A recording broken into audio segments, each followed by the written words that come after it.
Welcome to Divi's real estate YouTube channel. ఈరోజు మనం చూస్తున్న ఏరియా వచ్చరికి కాజా ఏరియాకి వెనకమల కాజా విలేజ్కి నియర్గా మనకి ఉడా అప్పులు ఓపెన్ ప్లాట్స్ అండి. ఈ లొకేషన్ వచ్చరికి మనకి కాజా హైవే మీద ఉన్న సాహితీ వెంచర్కి హాయ్లాండ్కి నియర్గా ఉంటుంది. ఇది చూస్తున్న వచ్చరికి కాజా సాహితీ వెంచరు.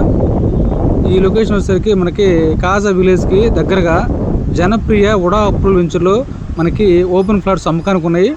తూర్పు పడమర ఫ్లాట్స్ ఉన్నాయండి 30 అడుగుల రోడ్లతో. ఈ వచ్చరికి 37 నుండి 55 కొలతలతో 226 గజాల ఫ్లాట్లు అమ్మకానికి ఉన్నాయి. ఈ లొకేషన్లో మనకి గజము 14,000 రూపాయల నుంచి 17,000 రూపాయల వరకు ఫ్లాట్స్ ఉన్నాయి. ఈ ఏరియాలో ఈ జనప్రియ వెంచర్లో దీని చుట్టుపక్కల నాన్ లేఅవుట్స్లో మీరు ఫ్లాట్స్ కొనదలుచుకుంటే స్క్రీన్ మీద ఉన్న నెంబర్కి కాల్ చేయండి. మరింత సమాచారం కోసం మా యూట్యూబ్ ఛానల్ సబ్స్క్రైబ్ చేసుకోండి. Thank you very much.